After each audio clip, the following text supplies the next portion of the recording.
To open their season against the New York Knicks, the Boston Celtics just tied the NBA record with 29 made threes and won by 23 against the highly touted New York Knicks, who were expected to be a top team in the Eastern Conference. And this team honestly might be better than last year's team that only lost 2 or 3 games in the entire playoff run, because even without Kristaps Porzingis, this team demolished a top contender in the Eastern Conference. And I know it's too early to overreact to one game, but Jason Tatum just shot 78% from the field and 73% from the three-point line, going 8 for 11 from 3.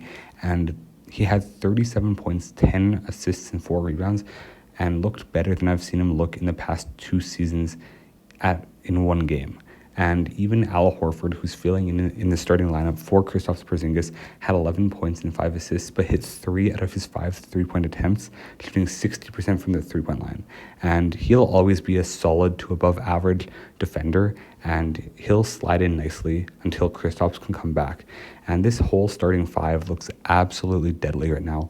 And all of them scored above 10 points, including Derek White's 24, Drew Holiday's 18, Jaylen Brown's 23, and like I mentioned before, Jason Tatum and Al Horford with 37 and 11 respectively. But this team just clamped up the New York Knicks, and they looked amazing on the offensive side of the ball. In terms of their starters, Jaylen Brown hit 5 of 9 threes, Tatum hit 8 of 11, Horford 3 for 5, Derek White 6 for 10, and Drew Holiday was 4 for 6. The only players that really struggled from the three-point line in this game were off the bench in Peyton Pritchard and Sam Hauser, with Peyton Pritchard going 1 for 9 and Hauser going for 2 for 7. But those guys are also sharpshooters who will get their rhythm back.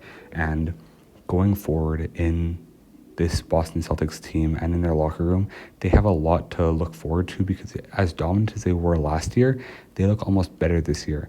I think the pressure of winning a championship has come off Jason Tatum and Jaylen Brown, and now they can play freely and loosely, looking for their back-to-back championships.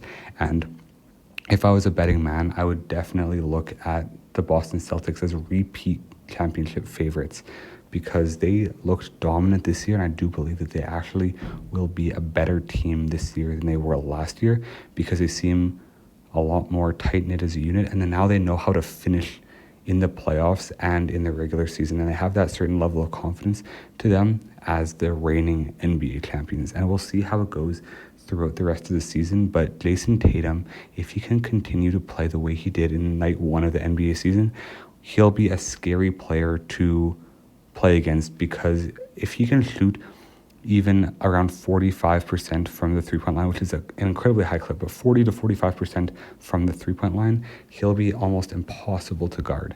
And it's not like they beat up on a terrible team too. The Knicks had a starting lineup of Jalen Brunson, Mikal Bridges, Josh Hart, OG Anunoby, and Karl-Anthony Towns, and the Knicks are considered to be the second best team in the Eastern Conference right after the Celtics, but they got dismantled, and their highest scoring player was Miles McBride off the bench with 22 points, and Jalen Brunson tied with him at 22 points, but shot the ball less efficiently than Miles McBride.